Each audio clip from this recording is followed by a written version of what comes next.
and welcome to It's Not an Interview. I'm Daniel Olabode.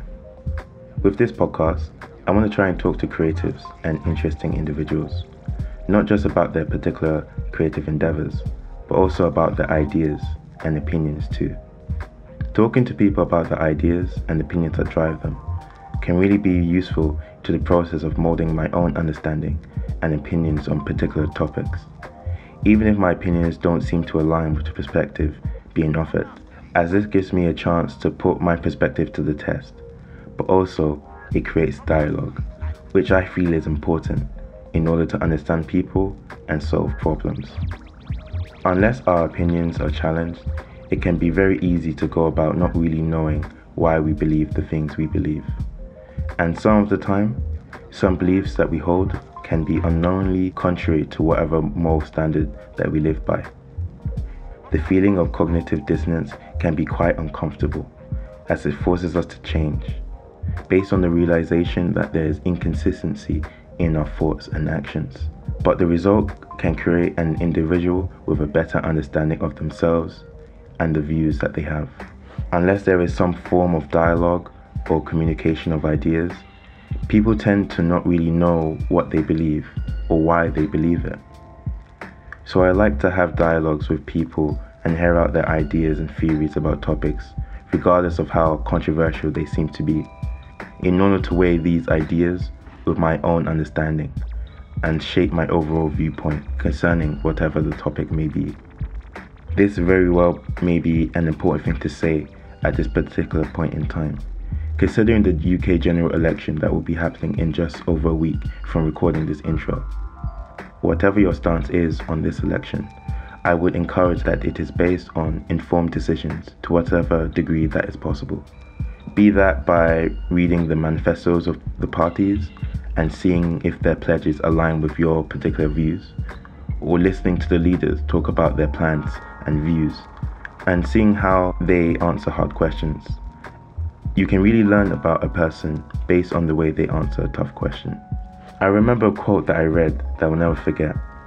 I read it on a Facebook post from the Humans of New York. It was a photo of a girl holding some books or a notebook. The girl says, "I want to change the world, but I don't know how." Then someone replies, "Can I give you some advice? Read books by people you disagree with." Now, I'm not saying all this to prime you up for a conversation where I have a clear or several disagreements with this episode's guest, but it does play into some of the things that we talk about on this episode. Today's guest is Miles Scott, an app developer, a 3D printing enthusiast, and an overall technology guy.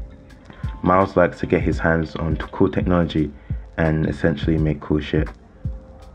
We didn't get to talk about 3D printing or technology too much in this conversation, but it was an enjoyable conversation regardless, and I appreciate him for coming down and having this conversation despite the difficulties of the time. We recorded this episode a few weeks ago, so some of the things that we mentioned, such as the French elections, have already taken place. I guess you should bear that in mind. If you enjoyed this conversation, please like it and share it on your social media. Comment if you have anything to say about the conversation or the podcast in general. And follow us or subscribe to us to know as soon as more episodes are released. You can follow us on Soundcloud, Facebook. You can listen to the podcast on iTunes or Stitcher. The video version of all of our episodes are on YouTube for you to enjoy too. All links are in the description. Now, I hope you enjoyed the conversation.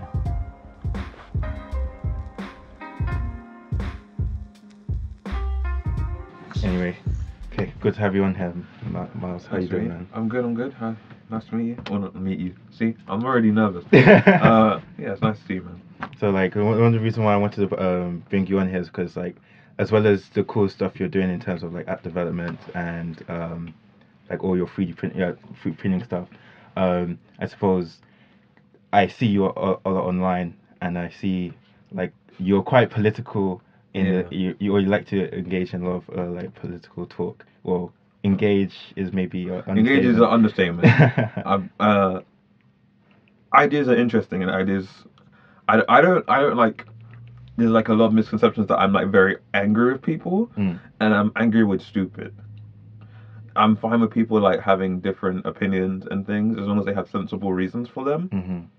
I get really annoyed when people are like just spewing things that are stupid. Yeah. And that you ask them why they feel that the way they feel, and they don't really have an answer. Yeah. And you're just like, are you a real person? Are you a thing? And it's even worse when people agree with me. Like that's the one that triggered me the most. When someone believes in something I believe in, and you ask them why do you believe in this thing, and they don't really know. Or so it's not even the fact that you're angry when people disagree with you. It's the fact that people don't know why they believe in. Yeah, I want people to critically analyze their own beliefs, and when I just don't see that happening among young people, especially, and they don't seem to have any deep political reasoning behind their beliefs.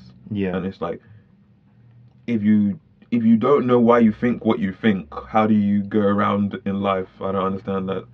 So it comes off as a lot of hostility because I care about people, and I think that regardless of which way people vote politically or believe politically, if you understand better why you believe what you believe, that's better for everyone, because it will lead you to less to support people who don't really align with your beliefs. Yeah, so it's like you're not just a sheep following like a line of reason, like, oh, I'm gonna vote this way because I've always voted this way. Why? I don't know. Yeah. I mean, I worked on a lot of election stuff. Like I used to give out poll cards, and I've done like the count at the I did the count at 2015, and I did the count for like not this mayor election, the one before. Yeah. Well, 2015. I think maybe like 2015 or 2013. It was like before I was at uni when I was doing it. Okay. Yeah. Because it was a decent job, like to just go and do for a couple of days, or like when you like the guy who gives you your thing at the polling station. I've been that guy. Yeah. It's all right. But I can remember like when, especially when some like after school, all the mums would come in with like a bunch of kids. So like for 15 minutes or something, I just had to like keep these 8 or 9 kids kind of quiet and content in the corner. So I was asking them like, oh, what do you guys think about politics? I just wanted to see how their brains were working, like, because they're watching their parents vote. I said, oh, if you could go vote, who would you vote for? And I was in, Edmonton, so almost every child said Labour, and I asked them why, and they all said because they give us jobs. And that's like, that was the message. They were, these are all primary school kids, all of them. And I don't expect them to think. I don't expect them. I'm not gonna get angry at them. Yeah. But like that, if I see a lot of people 15 years later from that point, still their political thinking is that slow, is that deep. Just right wing is the bad guys, left wing is the good guys. Generally, from where we are. Yeah. And that's confusing to me. And everyone's like, oh, we're against Nazis, these right-wing Nazis, and I'm like, again, this is the thing, you'll see me getting triggered by this all the time. Nazis are not right-wing, everyone, please. Nazis are not right-wing. I'm a left-wing person. Like, if I go and do political contests, I always come out left-wing, so I'm not like moving them away from my team and bringing them technically closer to my team. Because Nazis are National Socialist German Workers' Party. Yeah. And people just focus on the authoritarianism, so people just assume that authoritarianism means right wing. Yeah. When you have like, ANCAPs down here, like, who like, we don't want any government at all, and I want to permanently occupy my residence and shoot anyone I see. We don't want any government. So it's really strange to me that this is the kind of dynamic that we have going on right now. Because I feel it makes people try to, well, not even try, it's like because of their lack of understanding of like of the political terms and political reasoning, and or even just understanding of why they believe in what they believe in. They think things are black and white. So yeah, like you said, this is good, this is bad. So why do you want this? Okay, it's bad, so therefore I'm against it. But why is it bad? Like so why do you agree with what you agree with? So like it's so disheartening. Yeah, it's so disheartening to see, because I don't understand how you can make any complex decisions. I really don't. Like, these people aren't reading the manifestos. These people aren't looking at these people's past voting history. Which Like is key. when I started becoming like aware of who Theresa May was as a politician, when she was Home Secretary, when she was like doing her little porn inquiry thing, and I was like, what is this? What is this? And I just started to go back and look at her voting record from like till '97, and I'm like, this woman's a mad person. This woman, you know, she's not. What is it? I think that's someone outside. Oh my god, that's Yinka. Yeah. I mean, we're already recording. Yeah. Yeah. My charger, so. No problem. Yeah, long time, man. Yeah, man. You're tall now, Jesus. That's a tool. You're taller than me. Yeah, Last time I saw you was taller than me. I don't get that. Yeah, blessing, blessing. Do you know? Let me just get my charger. I didn't even want to. It's fine, you can walk in front. Yeah, that's fine. Yeah. Just don't worry. Yeah, we're gonna edit this out anyway. Yeah, Yeah. I have this with some of the people in year who were like in year 7 or 8 when we were in year 11, and I see them again now, and they're like 18, and they're like big, man. Yeah. It's like real confusing for me. You haven't seen his blessing, man. yeah. When you Yeah, when he sees blessing, you're gonna get scared. All the way. He became 6'4" since I seen him. Anyway, see you, man. See you. No, just to show. I didn't know it looks that nice. It's really nice with the background and stuff. When people don't have complex political thinking or complex thinking, period, it just makes me despair for humanity. You'll see that like in a lot of the things. It goes from like inquisitiveness, and I'm like, why do you think this? To like anger at the stupidity of what they think or how they think rather, and then just despair. I'm like, these people's votes count as much as everyone else's. You know? Okay, because I was just about to ask you, like, what is like, is it one thing to care about how people to care about people in a sense to want them to think rationally about their decision making, but then there's another thing to say, why does it like trigger you so, but why does it get you so passionate or enraged when you find? Because this is how this is how democracy in certain ways is negative. It has like it's not a perfect system. So this is one of the aspects of it that fails a lot of the time. Like we just watched 60 million people get conned by Donald Trump because Trump doesn't believe what he says he's going to believe. He's completely going to fail politically as to what he said. He was lying the entire time almost, and he won because they put up Hillary. And it's not that I don't agree with Donald Trump politically on most things. Some of them I actually do, but even the things that I do agree with him on, he does them in a stupid way. Obama invaded like 4 new countries and started a bunch of wars, killed a bunch of people, and did it in a way because he's politically savvy. People don't understand how fucked up Obama is on a lot of shit. But then, in one sense, then you have one person who was politically savvy, but doing a lot of like immoral stuff. If Trump was doing the stuff, if Trump did what Obama did, like he would be slated. It already happened. Like the travel ban thing. Was an Obama plan. He just didn't implement it. Lots and lots of things that just not. But then in that sense, it's people taking a politician by face value, and which is the silliest thing to ever do because counting on a politician to lie is like counting on the sun to come up tomorrow. It's gonna happen because there's no it's not because they're bad people. I'm very much against this idea of this person is evil and the concept of evil in general, but I believe evil is just shorthand for being too lazy to think about somebody else as a real person.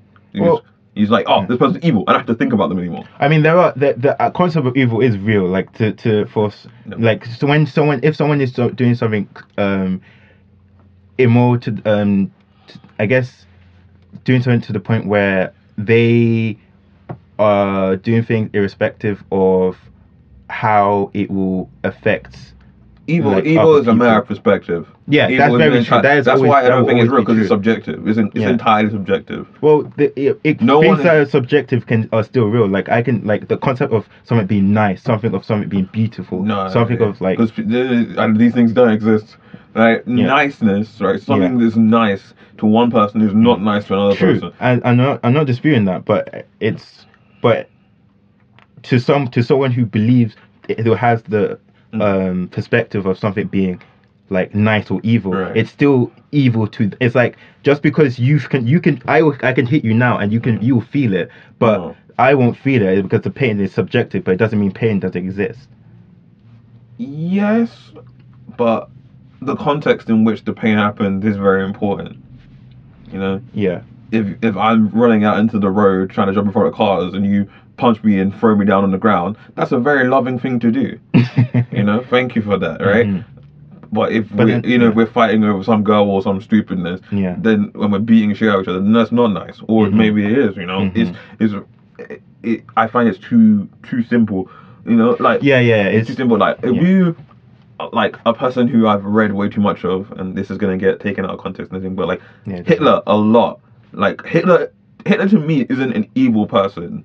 He's misguided and angry, and he took that and exploited that to an nth degree. Hitler doesn't. No one is the bad guy in their own story. Mhm. You know, you walk around the world and you accept that there are assholes all over the place, but those assholes don't accept that they're assholes. They think other people are assholes. Yeah. So it's not. True. It's not. It doesn't work in that kind of way. So I just choose not to use it. I think. Okay, in that sense. I will ask somebody, what's going on? What are you reasoning? And most of the time you'll find that they're not trying to be mean, they're not trying to be evil, or they don't know that they're being mean or evil. Because no one really, unless you have something wrong with you mentally, is gonna like choose to do evil and know that they're doing evil in their mind. You've never done it. You've never done it in your whole life. You've like always justified it in some other way, or you work it out in your brain so it's not evil. You've never gone and made a decision and goes, this is even real bad, Like let it- alone yeah. evil. Let's say what someone like an organization that someone would say is evil in this time. Let's say the easiest thing, ISIS, for example. ISIS Like- think they're the most virtuous Yeah, motherfuckers they on the believe planet. they're doing the most. Virtuous thing. Yeah. Me throwing this gay person off the roof is God's will, and Yeah. who am I to dispute that? You know, and it's written right here for me. That's all I need to know. And ISIS people aren't evil either. If you think about it, right, we're at the perfect age to be in ISIS. You know that? What do you mean? When the second invasion of Iraq was 2003, right? 2003, we're 10 years old, right? So imagine if we went through all of that to now, where the Iraqi government's basically a joke and collapse, and half the country's owned by ISIS and shit. And these guys roll through and say, we're with God, which is definitely the only thing that's kept us going this entire childhood, right? As we've just been living under military occupation in a war zone. We're with God, and we're here to smite the people who have come to your country and blown it to shit. Why wouldn't you go with them? Why would you not go with them? You stayed alive until we're 22, 23. Fuck yeah. I 100% get that thought process. Yeah, I do understand. I do understand the reasoning why someone would want how it's easy for people to be recruited to ISIS. Even I think is Britain one of the highest amount of people that get. People who go to ISIS from England and stuff, you find that a lot of the time they're very intelligent. They're very like university educated and shit. It's really strange on that one. Because I understand. This is one thing that like worries me about the future, right? Because I feel like inoculation from stupid ideas is education. Yeah. But then you find that the people who do go over are quite smart and quite educated, and they end up you always wonder like, why do they end up in these positions of power in ISIS? Like Jihad John, which is a guy from London, right? And he's gonna go to another country where he doesn't know the people properly, and they put him in charge. Like what other sense does that make? That doesn't make a lot of sense in any. You wouldn't assume that you can go over to a new organization in a country you're not from, or you haven't grown up in, and be put in charge of things. It's because they're educated. It's because they can see that they have leadership potential and leadership skills and things like that. That's why he's the guy in the video, not the 8 other guys random, because they're from random village in Iraq or something. And then because of their intelligence, they can rationalize why, like they can intellectually rationalize why their cause is valid, why it's good to believe in whatever they believe in, even though their God is absurd and not real. It's just absurd. So then I guess there's lots of people who are religious and Muslim who rationalize it in their own minds, like they don't believe in stoning their kids like all Abrahamic religions tell you to do. You're supposed to stone your kids, right? Right? You good Christian parents out there, you're supposed to stone your kids in front of the whole you're supposed to take them to the gate of your town and stone the shit out. You're not gonna do that. Or like mix. You're not allowed. Don't mix fabrics and everything and all of this nonsense, right? But there's some very good moral lessons in all faiths, and that's why they're so universal, because they're all very human. They're all humanitarian things that are timeless. They're all about struggle and how to overcome it, and how to love your family and be close with them, because those are things that were the same 5,000 years ago. It doesn't matter what time it is. That's a human thing. So there's a lot of good to be had from those texts. They're just dripped in Bronze and Iron Age crap. It's just not relevant. So you see the people who take those messages and use them for positive things. Like with Islam, I like to call the term I have made up is 5 pillars Muslims. You have the 5 pillars of Islam. I can't remember them off my head. Sorry, RE teachers. I can't quote them off. But the people who take that kind of thing to heart, they're not gonna go and start doing all this messed up stuff. And that's why I find it so strange that we have this whole new wave of Islamophobia, and I'm like, the political religious doctrine of Islam, I am afraid of. It expressly calls for my immediate death. I think I'm allowed to be afraid of that. But we have this whole culture of again, people not thinking deep. Don't be afraid of Muslim people. That's silly. Right? You can take people on an individual basis, but these ideas are dangerous to me and to you and to the things that we like and care about. So what you've done, I find it interesting because previously you rationalize why you understand someone's reasoning for joining, say ISIS, because of say for example the fucked up situation in Iraq where they've had their homes and families destroyed. So you're not saying Muslims, or you there's a clear distinction between Muslims and Islam and the ideas of Islam. Exactly. So whereas whenever I tend to see myself that when people criticize Islam or any sort of suddenly you're now so if you criticize Islam, suddenly you go around beating Muslim people up. That's the immediate thing that people jump to. And it's always these left-wingy people who don't seem to realize that Islam, politically, Islamism is one of the most right-wing conservative ideologies currently on this planet. If I just took the religion out of it and just said it as a conservative person, they would be so against it. So that's a good troll you could do with some feminist groups, man. You could go and just take a bunch of Quranic concepts and just remove them from the Quran and present them in a secular way, and they would be so against that shit. And then people who say, "Oh, Islam is the religion of peace," is false. The ideas are not peaceful. They're from the Iron Age. Muhammad was a warlord. This is not up for debate. I had an argument with a Muslim person who tried to tell me Muhammad was not a warlord. They've been going to mosque since they were a little kid.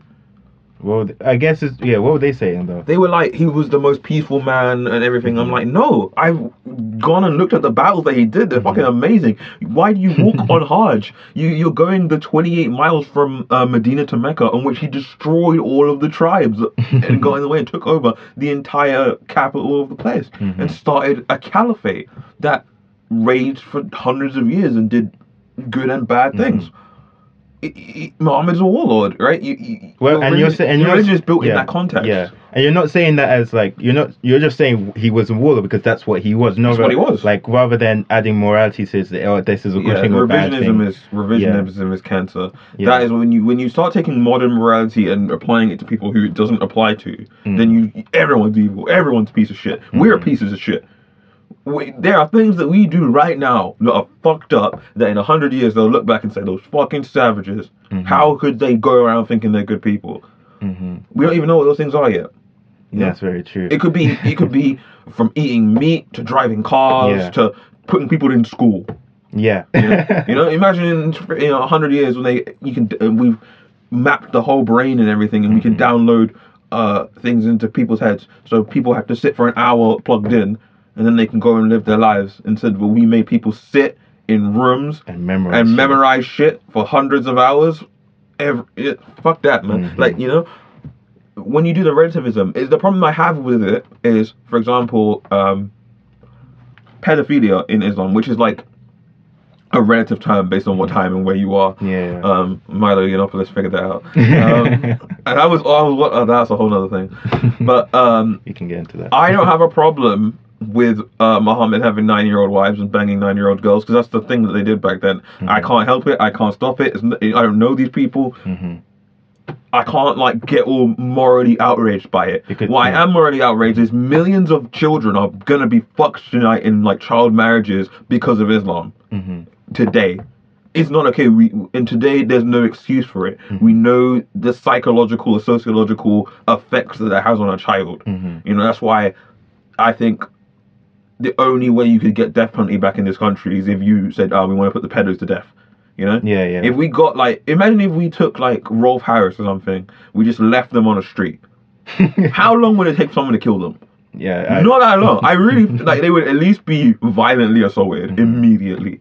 If we just took Rolf Harris out of jail, sat him on a bench in Trafalgar Square, and walked away, violently assaulted. I don't think there's any other crime that can happen. I don't think if you were to say a murderer, Uh, only if you murdered children. Okay, I feel if you murdered children, but if you shot your homie or shot the other gang member, people are not going to immediately beat you up. So your idea is that look, you can't excuse you can't criticize something that happened 1600 years ago. We're using using the morality of today. But we can understand it. There's no harm in understanding it. The same way how, because I find that when if say you just said that you're observing that Muhammad is a warlord, or that he's a really good warlord.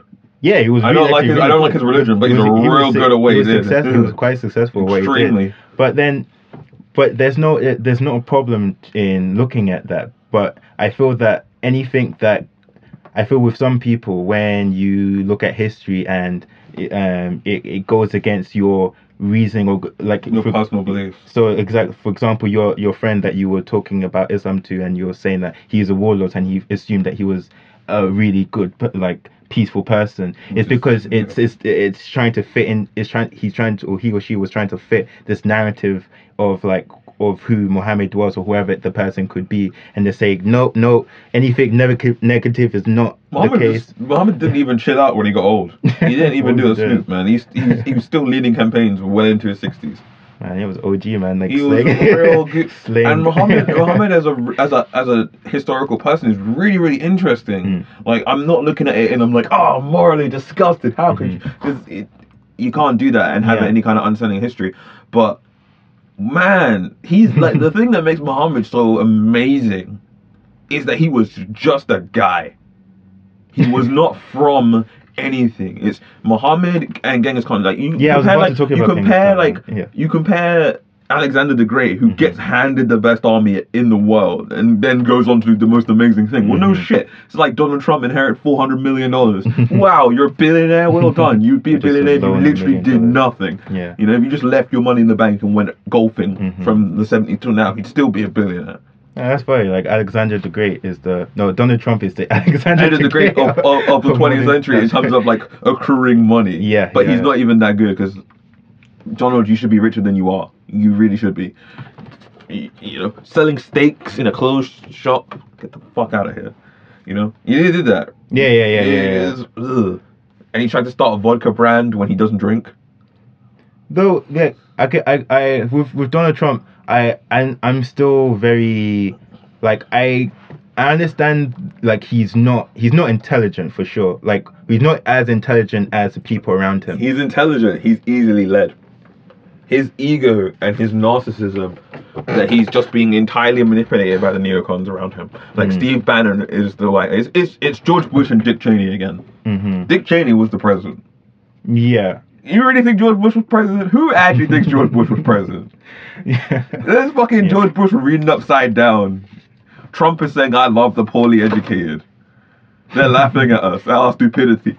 You're a moron, Jonathan. You're not a smart guy. You went to a fancy school. You're surrounded by smart, fancy people, and I'm sure the Trump organization has some very, very good managers in it, right?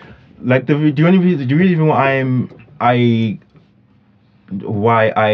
very cautious with the Trump administration is only because of the fact that I like the fact that he's having talks with like these private businesses in America. Like Elon Musk is working with the president. People give them shit for that. Yeah, and then I think it's stupid because the only way you can he's the president of the United States. So in order to make sure that the country is run efficiently and effectively, there's nothing you can do. He's already the president. Like you can be against him or you can be for. What you gotta do is you gotta get out in the street and you gotta hold a sign and say some bullshit, because that's what politically changes things. Yeah. I'm sure like when Trump saw those protests, like This is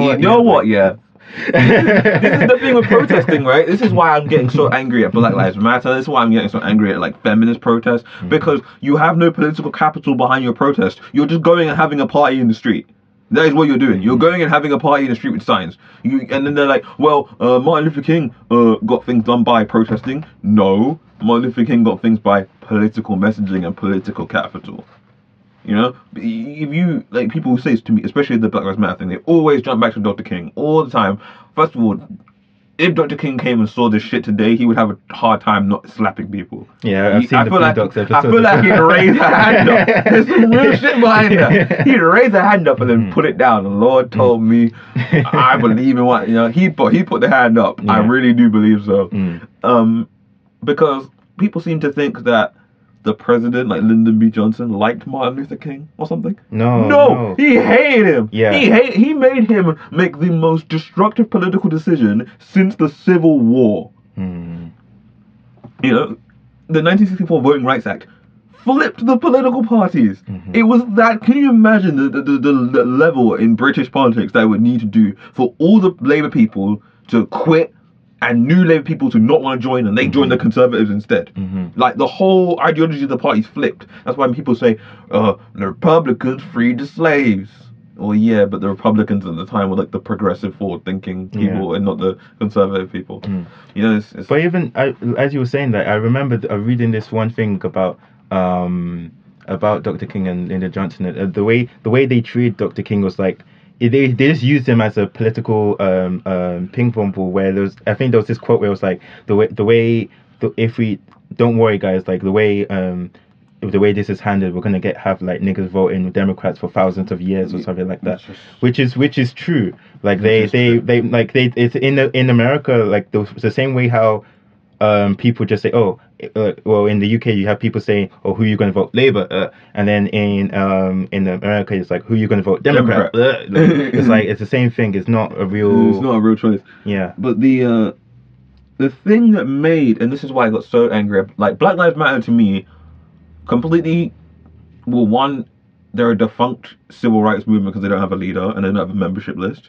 Every political party and every political movement needs to have a strong leader and a members list, because any retard can go and say Black Lives Matter, and you can't delegitimize them. You know, you got a leader of Black Lives Matter in Canada, I think it's Ontario, calling Justin Trudeau, the cuck king himself, a white supremacist.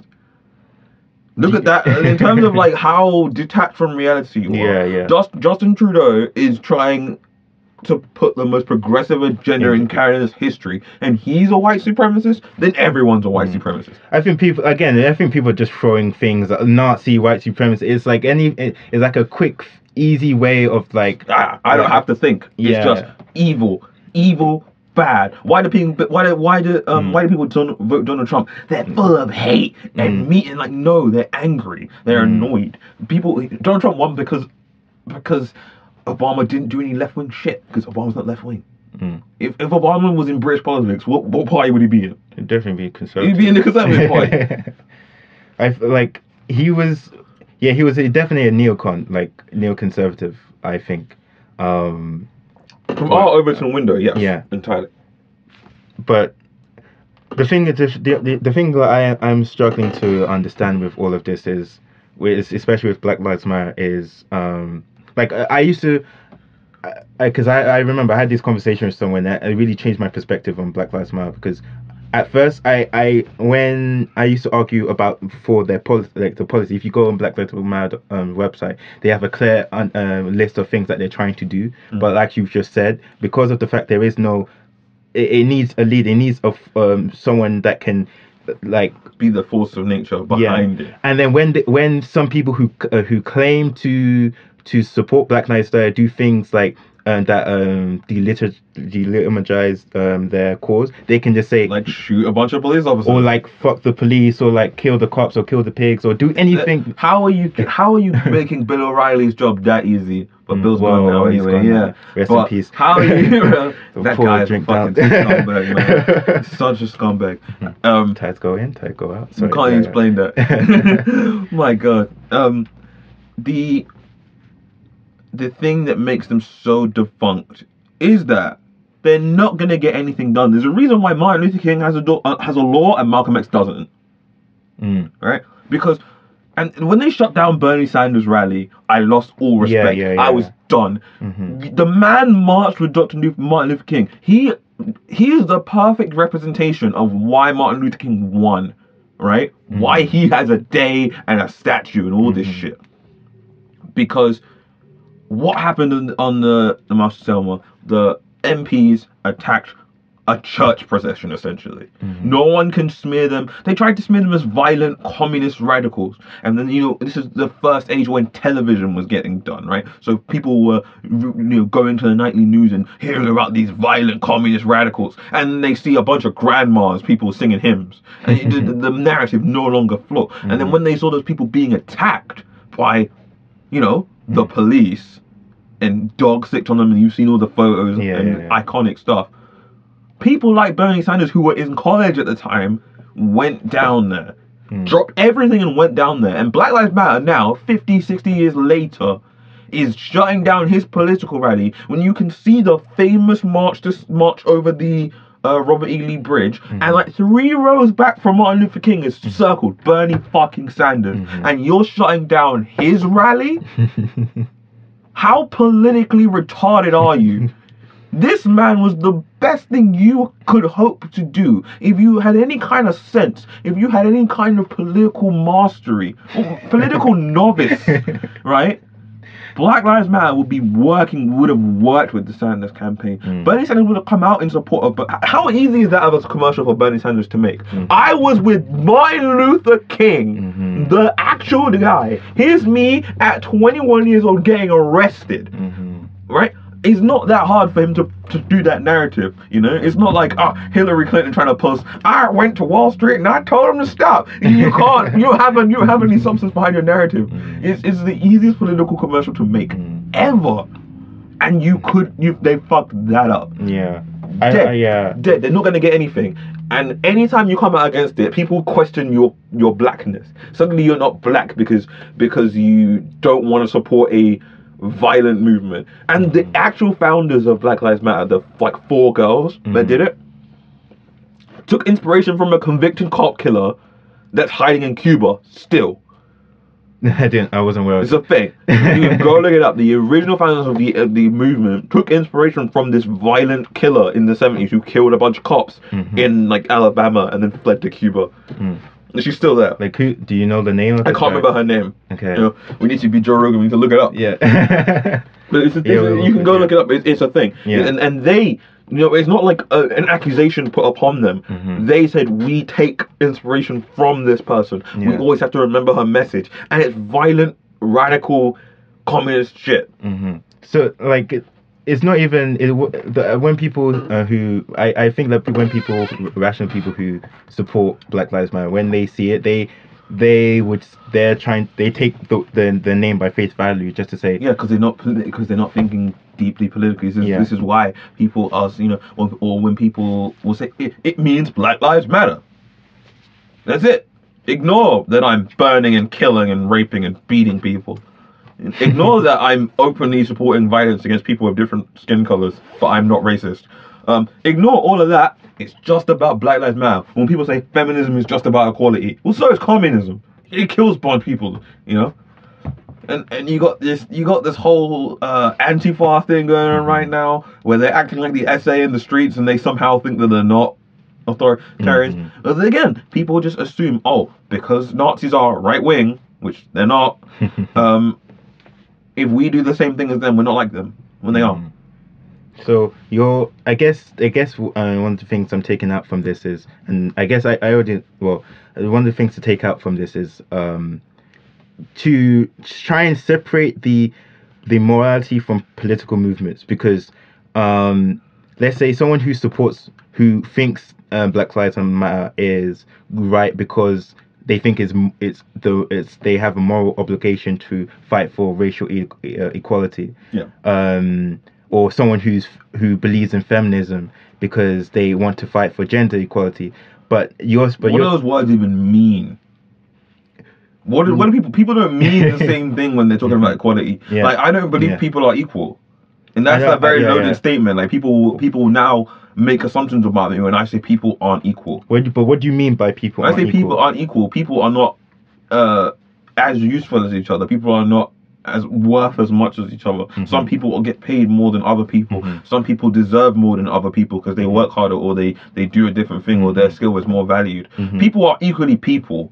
I'm no more of a person than you are, and you're no more of a person than I am. We're equal in our humanity, but we're not equal as people. Oh yeah. In certain aspects, you're tremendously more useful than I am, and in certain aspects, I'm more tremendously useful than you are. We're not equal as people. The idea that we need to have exactly the same is retarded. I don't see any credence in it. But I then do see an aspect of the left-wing position. Like, the problem I have with like a lot of socialism and that's people like really far. Well, I don't even consider that far, because like when I look at and I do compass tests, I do swing into that thing, but I don't do it as a matter of orthodoxy. Yeah. Like, I don't believe in like money is inherently exploitative. Like, or people with money. You see this in a lot of like left wing. So people with money are just tarred as bad people when they're generally not. Some people do some really scummy things to make money, and those things should be just be mitigated. You should just change the incentive structure. I don't understand why people want to control other people. It's really easy just to change incentive structures.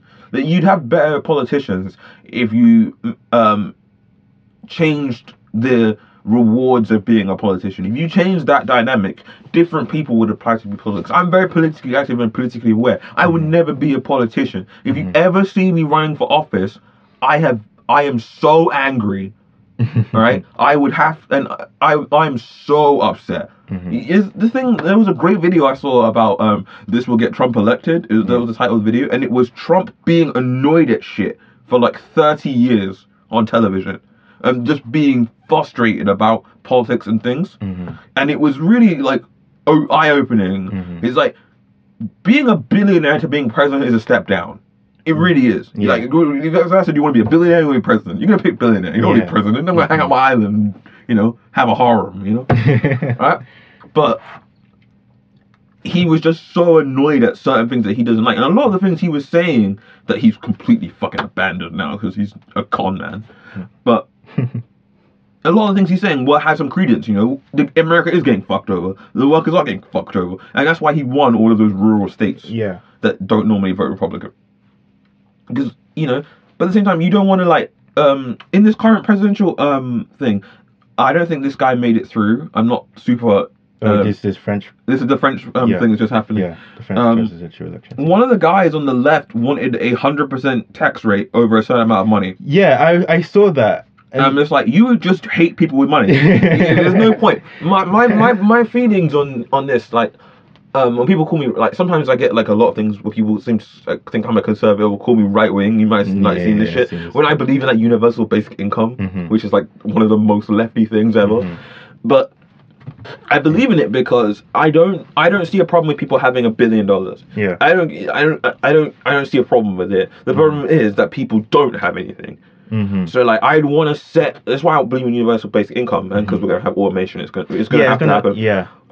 You create a standard of living, and you ensure that everyone who are citizens of your country gets that. Yeah. But if people are angry with people money because they don't have anything. And it's not a jealousy thing. At that point, I don't think it's a jealousy thing. I think it's just frustration. Yeah, it's like poor people don't want handouts. Poor people do not want handouts. If I just, people don't like going to a job center even when they need to. I'm one of those people. I really don't. I'm freelancing like a motherfucker when I could be getting more benefits, But I don't like going there. I don't like doing this. I don't want handouts. I like to work for what I get. And most people are like that. There's a lot of conservative narrative that they're not. But I just don't see that reflected in real life. But don't you feel that? I mean, it will happen, like we said. Like automation is going to like take over and like take over most jobs and make a lot of people redundant. But that if the universal basic income comes, then essentially that is a handout. It is a handout, but it's just to keep people at a certain standard of living. Okay, I believe that everyone who deserves, is a citizen of a country that is as rich as ours deserves a certain standard of living as a right. No one should be... and even if I was ideologically opposed to it, which I'm not, but when I do encounter people who are more conservative or libertarian, economically libertarian, the way I put it is a simple cost of benefit analysis. It costs more money to like put up anti-homeless things and like arrest homeless people than to just give homeless people tiny apartments. It's economically retarded. You would reduce crime. You would reduce robbery. Because who actually wants to go out and rob people? Who wants to do that? Like you can go get to a point. Like who wants to do that? No one. We could go to a jail right now and talk to a bunch of convicted robbers and burglars. They don't want to rob and burgle people. They would rather have been doing something else. And if you sat down with them and you really like had almost a therapy session with them, I think 100% of them will come out. I would want to do something else because robbing people must be scary as shit. Can you imagine trying to actually rob someone? Like mentally to do that is not easy, man. Like, So with that then I would assume then you like Jeremy Corbyn because I think he's trying to I think with some of the things he wants to do, depending on when people listen to this, like the general elections coming up soon, but it seems. I think we're yet to see his manifesto because at the time of recording, it hasn't come out. I think it's going to come out in a couple of weeks. In a couple of weeks, yeah. But some of the things he wants to do is to raise the minimum wage, but I think that will. He has talked about a universal basic income before. The problem with Corbyn is he's a true believer in socialism. He's a 100%. Like I remember watching him advocate to the Russian government that they should acknowledge the rights and contributions to communism that Trotsky did, and I'm like, Trotsky does deserve some kind of recognition, but one, you're not going to get the Russians to agree to that because they ice picked him in the head, Corbyn, and two, that's not like a priority that you need to be thinking about. Corbyn is a true believer in socialism and dogmatic socialism and a strict adherence to the ideals of socialism, and I'm not for that. Like I agree with certain aspects and certain ideals of it, and certain aspects of it are silly and they don't work. Like I like you were talking before about the people's anger towards the frustration, the fact they don't have enough, and using that and targeting that frustration to people who have a lot. Where which I agree. I don't think that's fair. I think one of the things that Corbyn wants to do is have a maximum wage. Yeah, that's silly. That's completely silly. You're just going to encourage people to do more dodgy, underhanded financial shit. And I think that's very limiting in the long run because you're not a lot of investments and innovation is very expensive. I think maybe this is a big stretch, but you're never going to get a British Elon Musk if you have a maximum wage cap. No, because they will just move. Yeah. That's the thing. Like people, like I say this to a lot of my libertarian friends who believe like taxation is theft. I say to them, you're not. This is not North Korea. Yeah, you are free to go wherever you want. My most libertarian friend, is a programmer. He's very skilled. He can go wherever he wants in the world. He's skilled. He's a skilled laborer, and there's no country in the world that doesn't require his labor. He's not in North Korea. If there's another country that's willing to give you more of what you want for less money, less taxes, go there. That's why a lot of people go to Dubai, even though Dubai is an awful place in terms of like human rights and a lot of things. But they work it out in their brain. Oh, this is better for me, right? And they go. And I can't do it. It messes with my morality too much. I'm willing to sacrifice financial gain for my moral standings, whatever your political things. And some people think that's great, and some people think that's retarded. But that's just the way it is. Yeah. For me, I need to sleep at night, and the things that people, I lost myself there. The things that people want in terms of taxes and what they get for their taxes. That we have an international market, If America's offering a way better deal, people are going to go to America. If Germany's offering a way better deal, people are going to go to Germany. It's up to you as a government to create an environment that makes people want to stay. Because taxes are a cost for the society that you live in. People say, I don't want to pay for other people's healthcare. Well, yeah, neither do I. But I like living in a society where people aren't dying of whooping cough in the street because they are poor. Where people aren't getting horrible diseases and the societal fallout that would cause. To me, it's worth it. If it ever becomes not worth it, then people will move. And that's why a lot of the rich people will leave if you go full on socialist shit. Because the cost benefit analysis of them staying in the country is not there. If I make like 5 mil off off an app, right? I'd live better in Barbados. 100%. But why don't people go? Because there's different things that England has that are attractive to people. So you want to be attracting good people, and you want to be having an environment where it's good for people. But, if you want to have a universal basic income, which I do, because I think it's politically going to have to happen. Yeah. Within our lifetime. I think in the next 5 years. I don't think it's gonna happen in the next 5 years because it's gonna start. You're gonna start hearing people call for it a lot more. I think because the reason why I was saying 5 years is because I strongly believe, but in 2020, I think I was reading. I don't know if it's the case anymore, but I remember reading this report that currently, I think 60% of jobs currently are like manufacturing jobs and like manufacturing and transportation is the biggest market for jobs at the moment.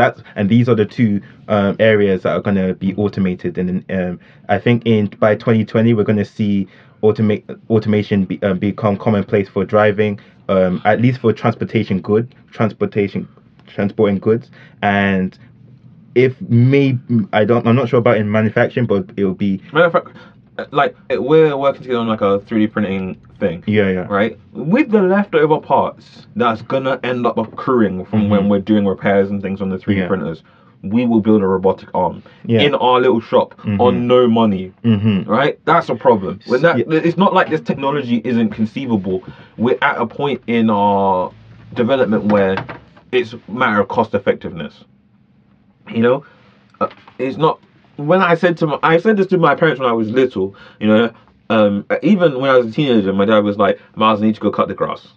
And I'm like, I don't want to cut the grass, man. And he's like, well, how are you going to cut the grass when you have your own house?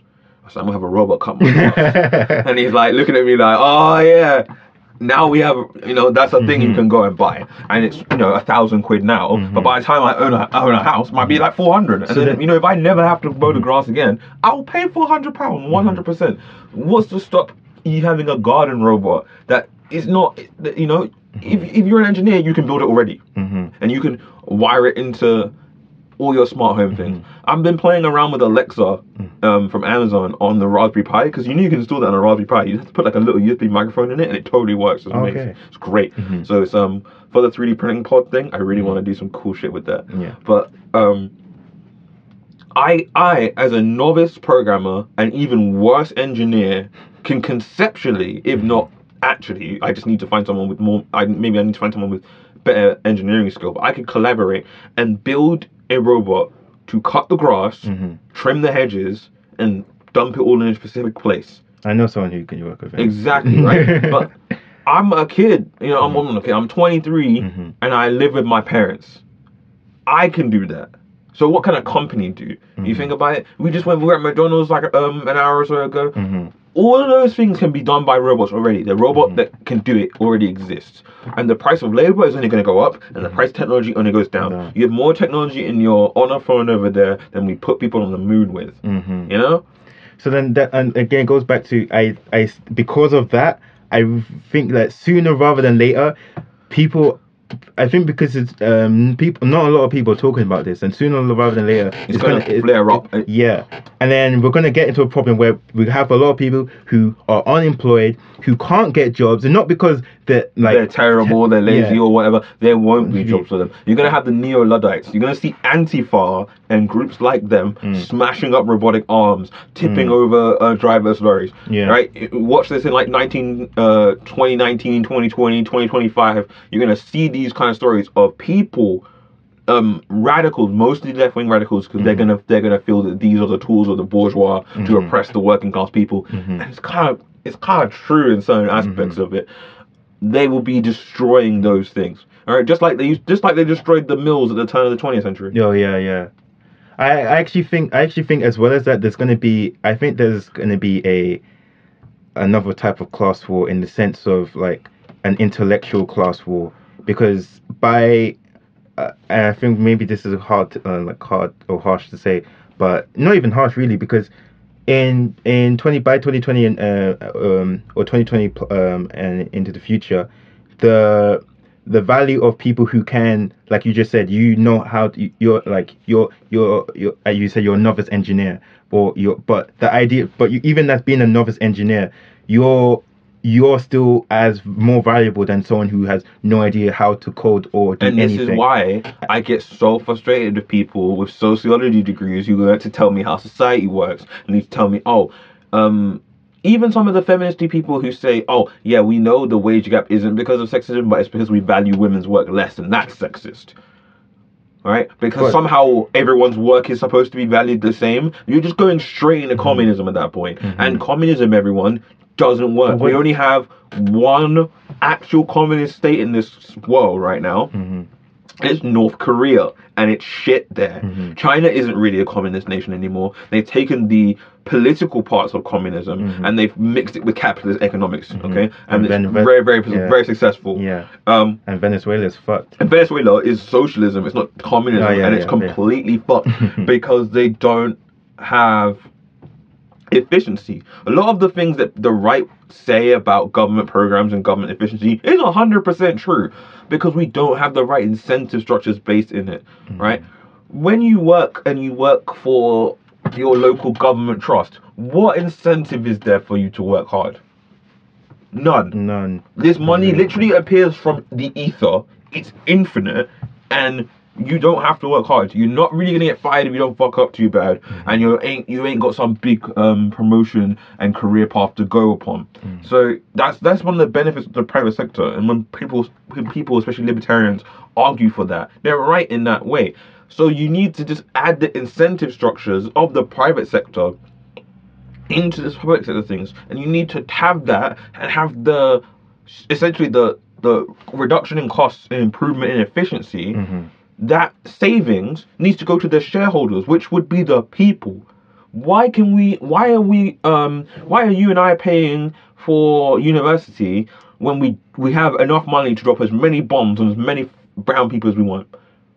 Why are we spending £50,000 in one bomb, and we're firing 400 of them in this one engagement to blow up a bunch of mud huts? Why do we have money for that? You never see anyone question why we have money to blow shit up. It's defense. Never, ever. So it's not that we don't have the money; it's that it's not being allocated properly. So there's the people, because people don't have representatives in their government. Our government structure was meant to stop the king's use of power. It's really, really, really good at that. You notice how the kings are abusing their power, but it's not. It was never designed for universal suffrage. It was never designed for a population this big. It was never designed for any of these things.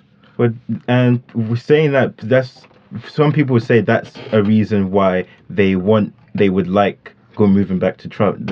That's why someone like Trump who knows business, who knows Trump's a terrible businessman. or who has made money from, if not him as a businessman, the idea of having someone from the private sector and working with not just Trump, but again like Elon Musk, Peter Thiel, the guy who I think it's Peter Thiel, like this German guy he works for PayPal, And Satya's in the and they give them shit for it, and Tim Cook's on the board as well. Yeah, but having these people rather than politicians, right? But then again, you you can need make it someone more who efficient. actually believes in that shit, and Trump doesn't. Mm-hmm. And if you go and look at, there's loads of interviews of Trump supporters Yeah. where people just interview them, and they're not like trying to blackball them. They just ask them, "What do you feel about this? What do you feel about?" They don't have any deep political thought. But then they're not I thinking. think- They just think that But then that's easy. It's easy to get it's easy to like film any there was one video of people who thought when Obama won the presidency, they was like, oh yeah, I'm gonna get my new Obama phone. Like Obama's gonna give everyone a phone. Like you can find anyone from any. Yeah, it's not a partisan Yeah. issue. It's a But people because issue. I you can talk to anyone, you can talk to a Trump supporter who can really explain why they believe in Trump and why they think that Trump is really good for America, or you can find someone who is against Trump and they can say reason for it. I don't think it's. But then you just fair get these people who the internet has dubbed autistic screeching. You Yeah. just get this. You know, it's just so silly, and it's because you can get a candidate that shitty. Because all the good people who would be good politicians don't want to be politicians. Yeah, no one who actually has. No one wants a job because the only people who want the job are not essentially narcissists or people who. Or people who are so ideological that they're like Corbyn is such a true believer. Yeah. It's an admirable quality, but I don't like what he's doing with it. Yeah, he's such a true believer in his idea that this is what will make people better. It's almost a religion.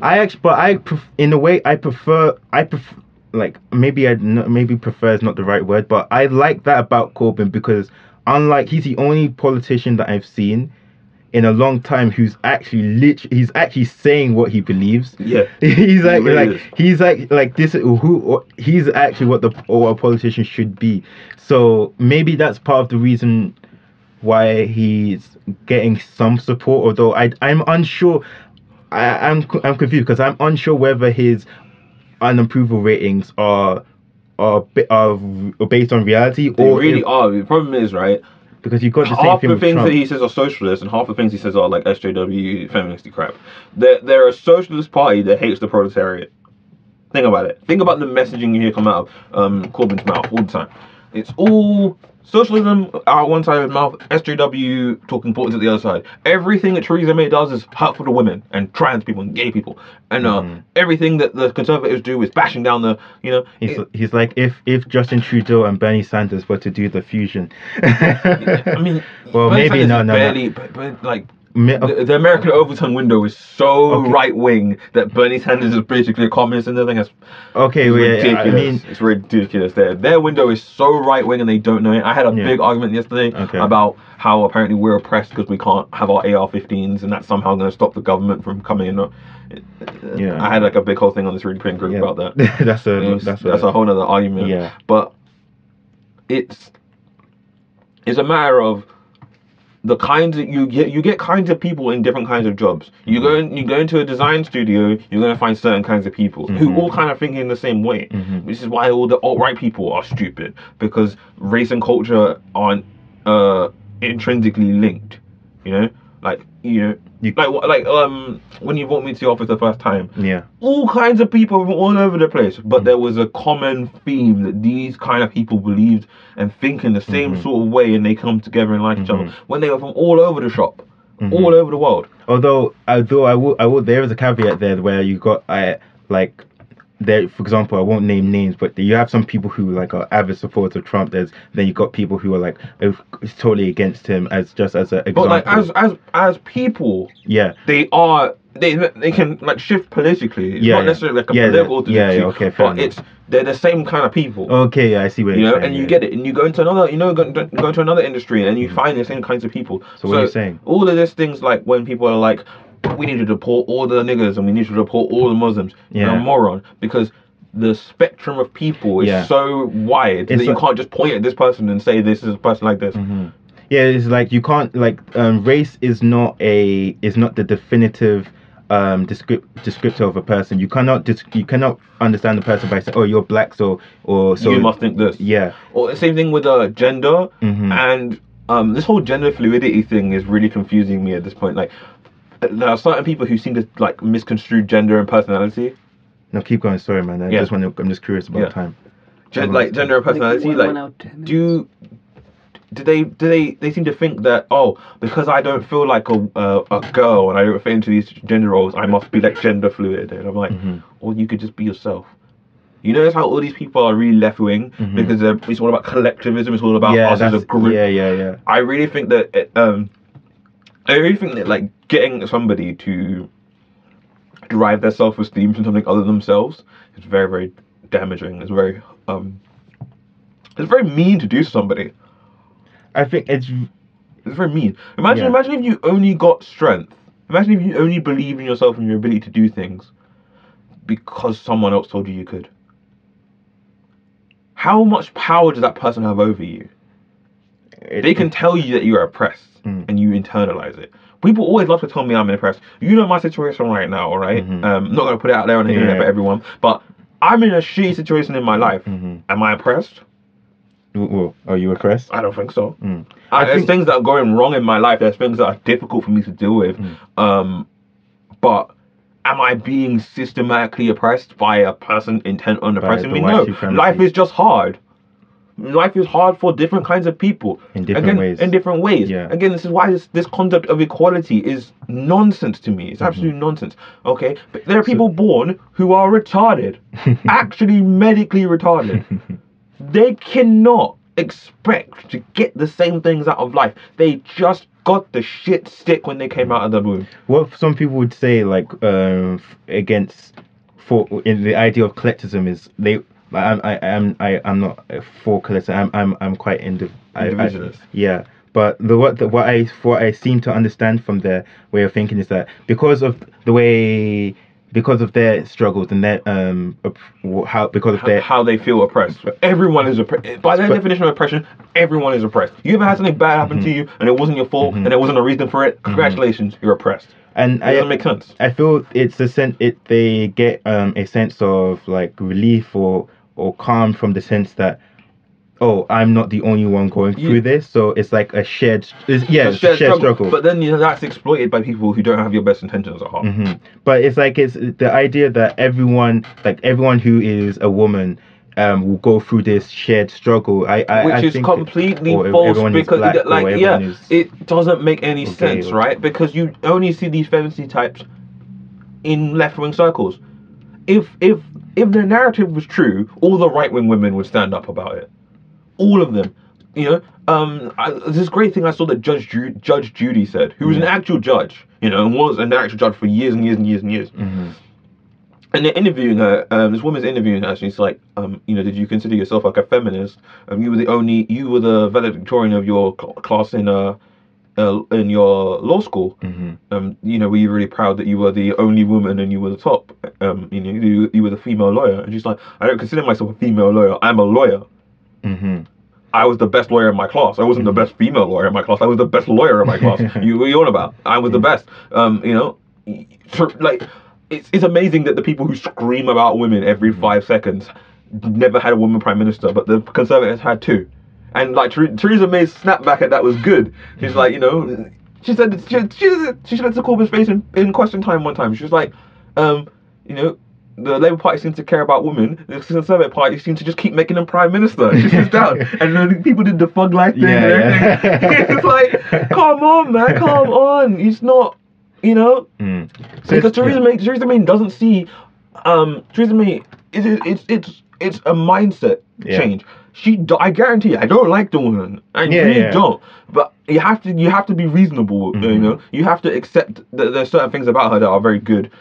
She doesn't consider herself, oh, I'm a female politician. No, I'm the prime minister. No, I was the MP for Maidenhead. No, I was the Home Secretary. It's not defining yourself by what your group or what label what you do. It's like, because at the end of the day, like whatever, like when you wake up, when you wake up in the morning, like you are you are like you wake up and you're Miles. You don't, the first, like, being black doesn't define you, because being black is such a wide spectrum. It's like it's hard to, it's when you actually think about it logically, like it's hard to say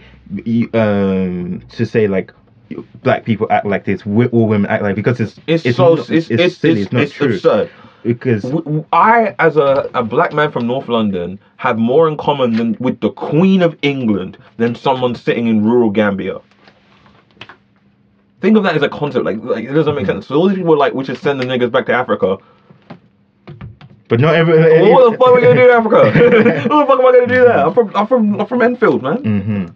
So yeah.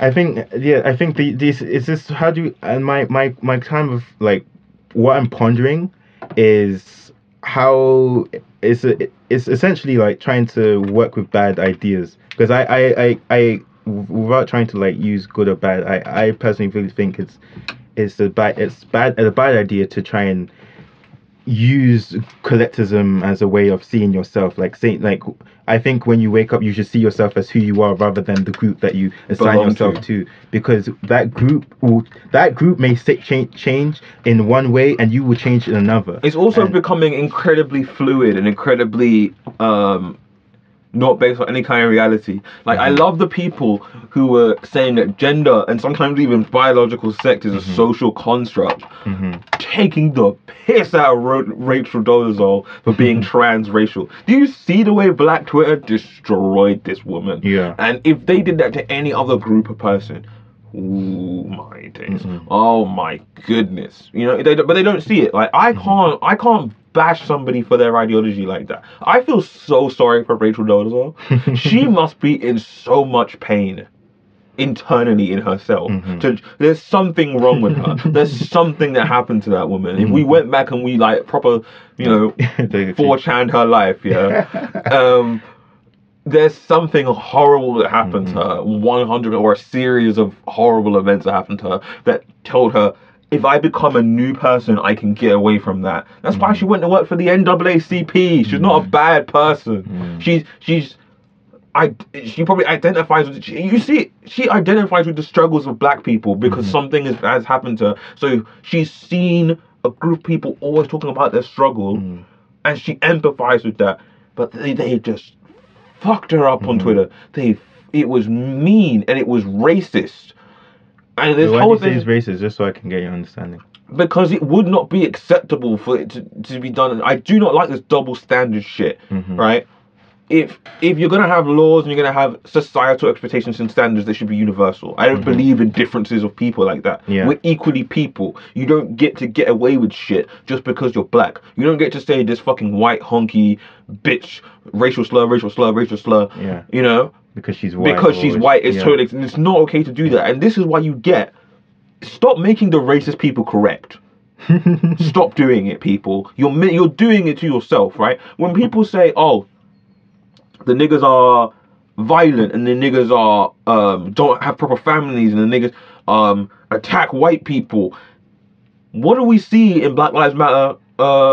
What do we see in Black Lives Matter protests? Like a lot. What? There was this woman, I remember in the Baltimore one, where like, one in Baltimore got out of hand, and this woman is beating her son in the street and dragging him home. You know the thing I'm talking about? And they praised the mom. Are you fucking out of your mind? Your mom, you done fucked up, mum, wherever you are. You done fucked it up. How is your kid? How is your kid out there on road? When we had the London riots in 2011, we had single mums sending the man them out there to get shit for them. They got caught when they got arrested. They had lists on them, not written by them. Lists. That's jokes. My mum. That was your mum would never let. My dad wouldn't let me go out the next day. Why? Because our parents give shits about us, right? There's no way in hell. Why? There's a thing. There's a Ben Shapiro quote. A thing that he got into, and I don't agree with Ben Shapiro on a whole bunch of shit, but he's right on a lot of this Black Lives Matter shit. He's so correct. Why is it that black people have gone from a 20% fatherless home to a 70% fatherless home? Since 1960. Are we more racist now than we were in 1960? It's 100% true. But, you know, you're giving people the credit. When you see stuff like people... Wait, I need to like follow you up on like, what do you mean? What is your view on that Ben Shapiro quote? Like, what do you... It's 100% true. Like, what is up with that? That's nothing to do with white people. Mm-hmm. Although I was listening to... No, I agree with you. I listened to Larry Elder and...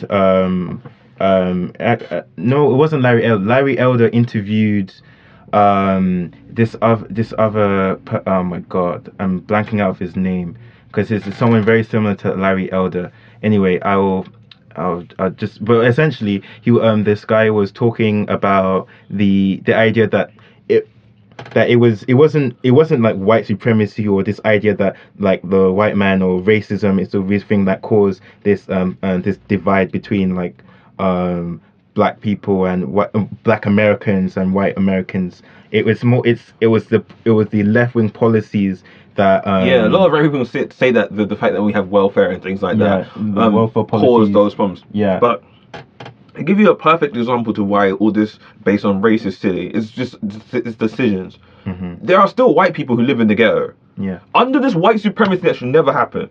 There were not ethnically German people living in the ghetto in Nazi Germany, and they had them in the ghettos for years before, right? They don't have people there.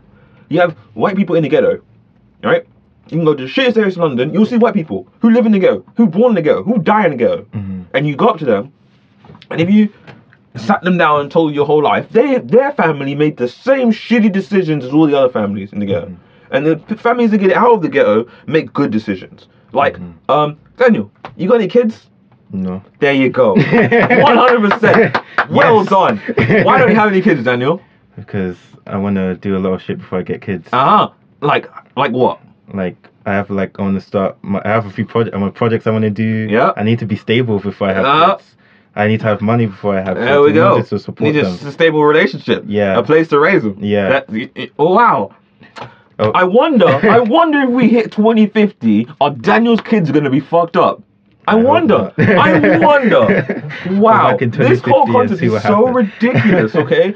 People, it's not hard. I think there was, but Larry Elder did say these three things. So like, in order to, it was Larry Elder that said these three things. If you want to be successful, there are three things that you need to do: finish college or finish your education, wherever it could be. It doesn't necessarily have to be university or whatever scheme you want to do.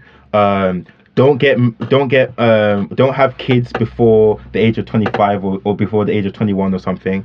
And what was the third one? It was especially like be in a stable stable relationship or be stable economically.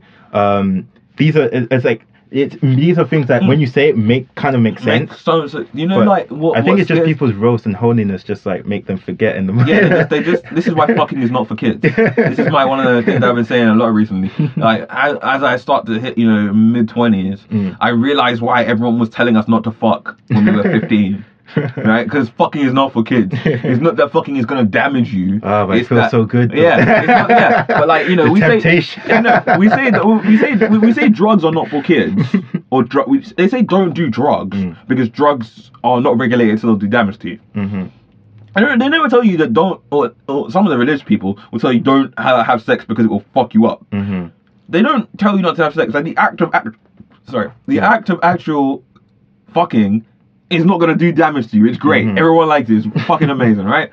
But it's the things that come along with that and the consequences of it that you're not ready to handle as a teenager. And now we're a bit older, we kind of get why that happened. You remember like people in year at school who like you found out they were fucking each other in year 8. I'm like, what the fuck you like? I get it, but I don't. I didn't even know, man. People were doing that shit. People were doing that shit, or like I know people getting married who've been in relationships longer than some of the relationships I've been in. That scares the shit out of me. Why are you getting married? Why are you doing this? You know, when I think, oh, you've been going out for 18 months, you get married. Well, you don't know this person. Think of a friend you had for years and you never talk to anymore. Imagine that, but with way worse societal consequences. And you know, this idea of success is relative. When we say be successful, that doesn't mean you're rich. It doesn't mean that you have wealth. It doesn't mean you don't have to not work. It doesn't mean that you might not struggle from time to time. But you know people who have a strong foundation in which to move their life on. But they're not rich, they're not wealthy. So then, going back to your point, then like maybe there are people who are marrying at the age of not even marrying. They're just fucking. They're just fucking having a bunch of kids and fucking up their lives. Okay, I guess I wasn't going to talk about those people. I was going to talk more about people who like settle at the age of 21 or settle at the age of 20 or 20, like at a pretty relatively young age, compared to where I would say you or I or some people would want to settle. Maybe their idea of success is having that stability, and they found, okay, cool, I'm happy with this person where I am now. And I believe that those people are pushed into that mindset by religion most of the time. You notice that a lot of the stable but not traditionally successful people that we know are very religious. Yeah, I can. Yeah, based on the people I know, it keeps them out. You know, it keeps them away from the vices of society, and it funnels them into this good path, which is good. But it funnels them very quickly because they know they can't keep them there for long. You can't. You know, they want to get the kids into the church big time before they're 16 because the membership drops off dramatically and then kicks back in at 30 something when their lives fall apart. Right? And they say, you know, you stop going to church, man. You gotta come back to church. And church and mosque and synagogue and temple, whatever you want to do a lot of positive things in those lights. But I've like pushing someone to get married real young, you know, like I give you an example, like I have two cousins on my dad's side that are twins, and they're very religious, a very religious family, and they're in happy marriages now, but they're in their late 20s. They're, you know, I think they might actually, no, they're in the early 30s now. And they're getting married 27, 28, and they were miserable through a lot of their 20s because they didn't have long-term relationships.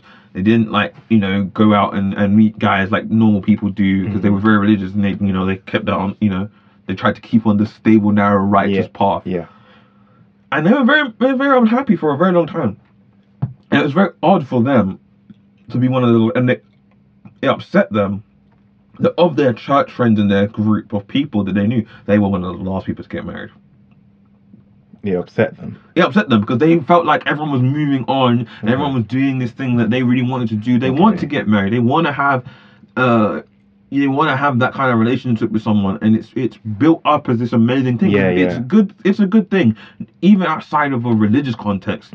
It's a good thing for you socially and mentally to just have someone you can rely on like that. It just makes you stronger. And a lot of people get divorced now because they don't make those kind of decisions, because they get pushed into this thing and they feel like, you know, forever and ever and ever, you know, death to us part, and you haven't had that solid foundation. You know, people are getting married in their early to mid 20s. People from our year in school are getting married now. You know, people, and some people can do it, some people can't. You know, like I think Delia's getting married. You don't have to say names. Yeah. Like, for example, right, Delia is getting married, right? When I saw on Instagram that Delia's future husband is proposing to her, I'm not worried about Delia in the slightest. She's not at all, because I know she's got that judgment, right? She's got that level of judgment, but I don't think they've been dating for like 5 years. I think they've been dating like 2 or 3 years. But the judgment is still there. But the judgment is there, the critical thinking, and it takes time for people to do that. And she's the person that I think can do a lot shorter, you know. I'm not like, I don't expect to see in 5-6 years time Delia getting divorced. I don't expect to see that, you know. I expect her to have a bunch of kids and be real happy, right? Because she's the kind of person that makes those kind of informed decisions. She's sat and thought about it, or even sat and prayed about it a lot. But that's not. A lot of people think that praying and things like that are by virtue of I prayed, therefore I came to a good decision or something, you know. Mm-hmm. When really, when you're praying, you're just talking to yourself. You're just having an internal monologue with yourself. Sorry, people. You are. So the answers you're gonna get from God are really dependent on how smart you are. You know. Yeah. You're gonna come to a realization. So I sat and I prayed. You hear these people? Yeah. I sat and I prayed on it, and I came to the realization. Which means you sat and you thought about something, and then you came to your decision. Because what was it? If like if most of the time, if you're praying to God, like God already, if you're communicating with God, if God knows everything, then He already knows what you need. So there's no really need to. Don't try and get these people to understand like omnipresent paradoxes. They can't do it. On that note, I think this has been a really good podcast. I really enjoyed talking to you. I think we should end it there, just For the interest of time. Yeah, but like I can go on forever. Yeah, but again, it's like thank you very much. It was a pleasure to talk to you, man. It's always a pleasure to talk to you. Thanks, man. I'll come back anytime. Thanks for listening to this episode of the podcast. I hope you enjoyed it and found it very interesting. If you did like this episode, you can support it by liking the episode on whatever platform you are using to listen or watch it. You can share this podcast with your friends, and you can follow Ismail Interview on Facebook and Soundcloud, where you'll be updated on all future episodes.